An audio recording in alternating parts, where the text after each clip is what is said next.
devocionales, tiempo con Dios. Qué gusto y qué alegría que nos puedan estar acompañando hoy, viernes 20 de diciembre, en este estudio diario, llevando por título Adora a Dios. Está en Apocalipsis 19, del 1 al 10. Así dice la palabra del Señor. Después de esto, oí una gran voz de gran multitud en el cielo, que decía: Aleluya, salvación y honra y gloria y poder son del Señor Dios nuestro, porque sus juicios son verdaderos y justos, pues ha juzgado a la gran ramera que ha corrompido a la tierra con su fornicación y ha vengado la sangre de sus siervos de la mano de ella. Otra vez dijeron: Aleluya, y el humo de ella sube por los siglos de los siglos. Y los 24 ancianos y los 4 seres vivientes se postraron en tierra y adoraron a Dios que estaba sentado en el trono y decían: Amén. Aleluya. Y salió del trono una voz que decía: Alabad a nuestro Dios todos sus siervos y los que le teméis, así pequeños como grandes. Y oí como la voz de una gran multitud, como el estruendo de muchas aguas y como la voz de grandes estruendos que decía: Aleluya, porque el Señor nuestro Dios todopoderoso reina. Gocémonos y alegrémonos, démosle gloria, porque han llegado las bodas del Cordero, y su esposa se ha preparado. Y a ella se le ha concedido que se vista de lino fino, limpio y resplandeciente, porque el lino fino es las acciones justas de los santos. Y el ángel me dijo: Escribe, bienaventurados los que son llamados a la cena de las bodas del Cordero. Y me dijo: Estas son palabras verdaderas de Dios. Y yo me postré a sus pies para adorarle, y él me dijo: Mira, no lo hagas, yo soy consiervo tuyo y de tus hermanos que retienen el testimonio de Jesús. Adora a Dios, porque el testimonio de Jesús es el espíritu de la profecía. Adora a Dios. El día de hoy nos encontramos ya cada momento más cerca de finalizar el estudio de Apocalipsis y qué enseñanzas nos ha dejado realmente. Pero este capítulo vemos uno de los sucesos más conocidos también, que se le llaman las bodas del Cordero. Y cómo es esta preparación, cómo es este momento, cómo ahora sí entendemos en la medida de lo posible lo que Dios nos permite, cómo se ha ido entretejiendo absolutamente todo, se ha ido preparando para este suceso, lo que son las bodas del Cordero. Pero no es tanto el asunto de las bodas del Cordero, sino que es la adoración específicamente para Dios. Y vamos a ver 3 puntos. Si en el primero, adora a Dios, 1, por su verdad. Vemos en el verso 1 que nos dice: Después de esto, oí una gran voz de gran multitud en el cielo.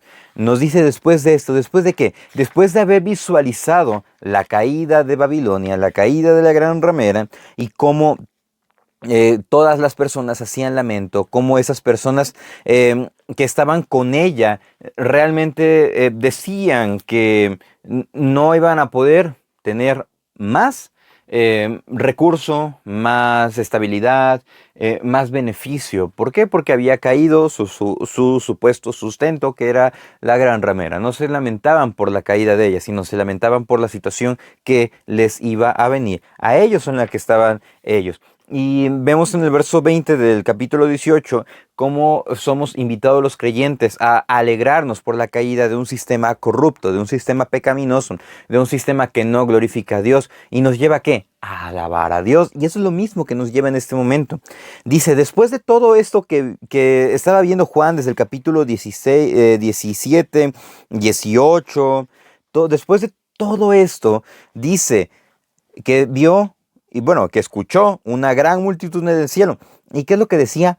Aleluya, salvación y honra y gloria y poder son del Señor Dios nuestro. Aquí vemos una repetición constante que está diciendo: todo es por parte de Dios. La victoria que resulta de la llegada del reino de Dios a la tierra coincide o nos muestra lo que es la eliminación de todos los obstáculos. ¿Y qué es un obstáculo que nosotros vemos? El sistema lleno de pecado, influenciado por Satanás y por sus demonios. De manera que lo que estamos viendo acá es una constante glorificación a Dios por su obra perfecta. Reconocen acá: aleluya, salvación, honra, gloria y poder. Todos estos elementos son solamente de Dios. Reconoce, glorifica a Dios y dice: toda la salvación que nosotros recibimos, la honra, la gloria y la facultad de hacer las cosas, todo es de Dios, todo es por medio de Él y todo es por Él. De manera que la manifestación de la gloria de Dios es imponente, es irresistible, y también lo que nos muestra es que no hay nada que se escape de Dios. Y eso lo muestra tanto en su apartado de justicia para sus santos y también de juicio para aquellos que no se arrepienten de sus pecados. ¿No dice el verso 2?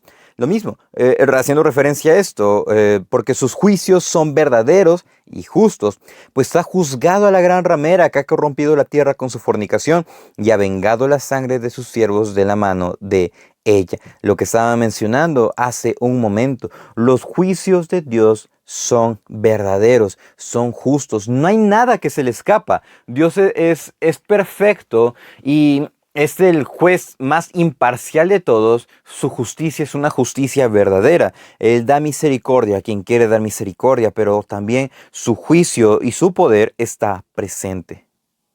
¿Y cuál es la causa del juicio de la gran ramera? Porque ha corrompido a la tierra con su fornicación, y aquí entra lo que es la idolatría, el pecado, todo lo malo que nosotros vemos en el mundo es lo que se está refiriendo en este momento, la causa de su juicio, pero también por haber matado, dañado, difamado a lo que son los santos de Dios, o sea, los creyentes que fielmente persisten y buscan vivir en la verdad. Y otra vez dijeron, versículo 3, aleluya, y el humo de ella sube por los siglos de los siglos.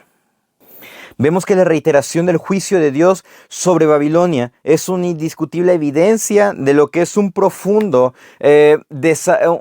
desaprobación, un profundo repudio por parte de Dios a lo que son las obras pecaminosas. De manera que recordemos la advertencia que Dios le hace a sus peregrinos: huyan de ella, no sean partícipes. ¿Por qué? Porque Dios desaprueba absolutamente todas sus obras, todas sus prácticas. Y eso es lo que nosotros estamos viendo acá. Dios está juzgando. Solamente Dios es el único que concede salvación, el único que merece honra, el único que merece gloria. Versículo 4. Y los 24 ancianos y los 4 seres vivientes se postraron en tierra y adoraron a Dios que estaba sentado en el trono, y decían: amén.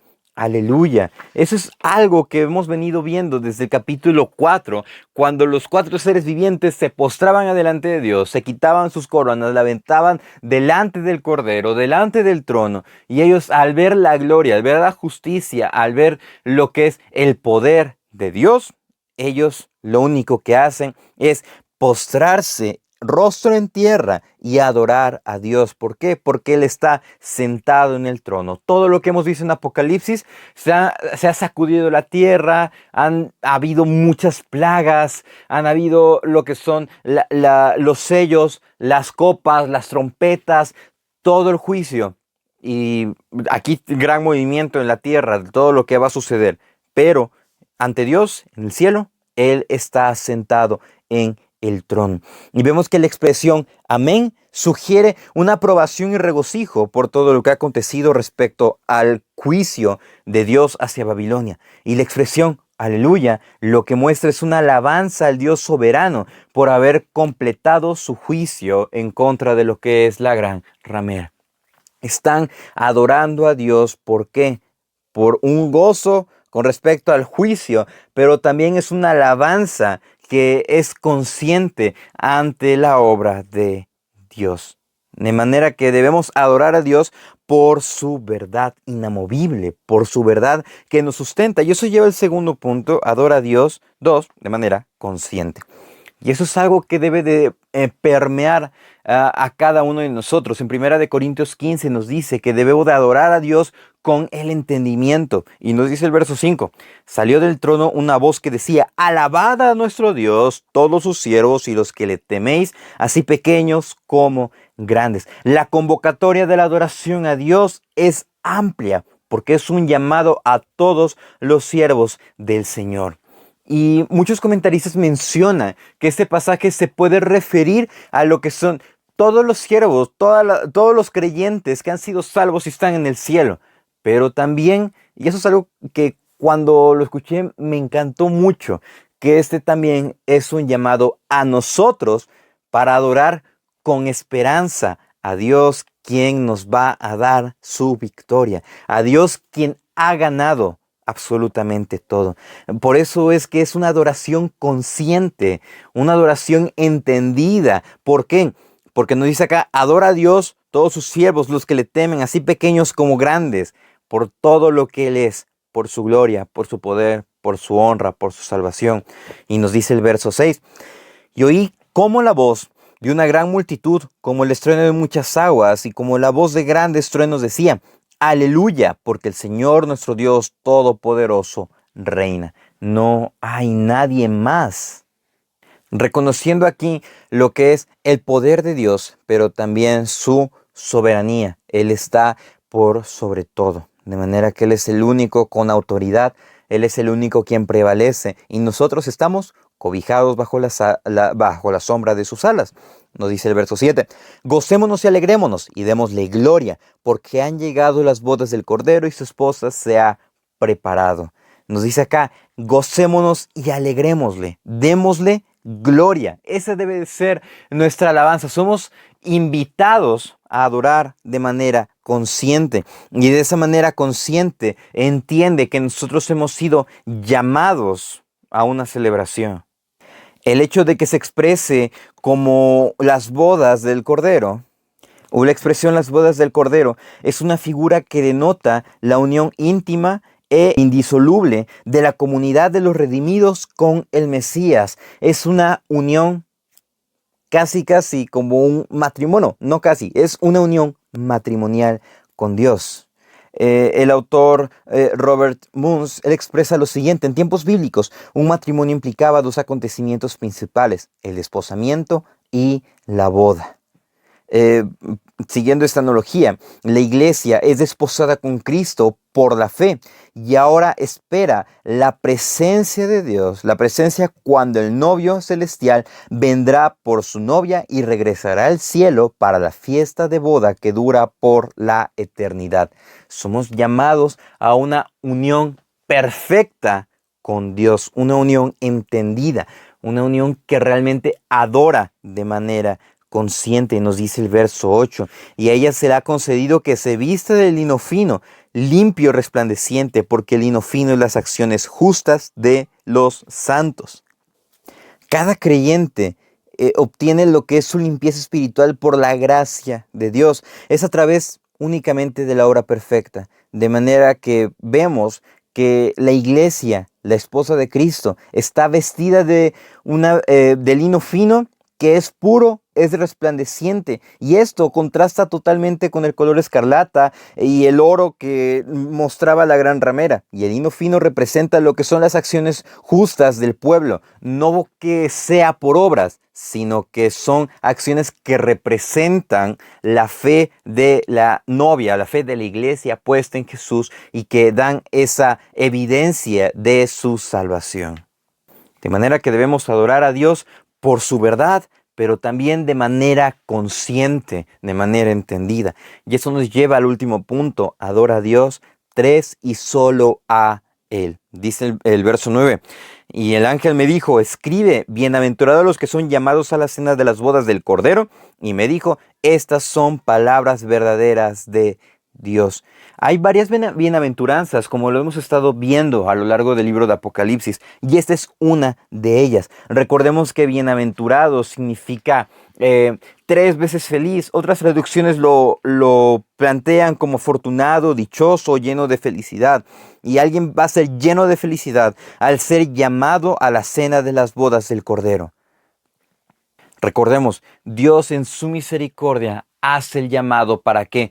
Para que podamos acercarnos a la salvación a través de Jesucristo. Orar para que podamos ser de esos llamados a la salvación, que podamos ser entendidos en nuestra adoración y podamos adorar solamente a Dios. ¿Por qué? Porque todo lo que está en la Biblia, todo lo que está en Apocalipsis son palabras verdaderas. Y nos dice el verso 10, aquí es como una acotación, ya no estamos viendo tanto el suceso, sino que Juan nos está narrando lo que le pasó a él.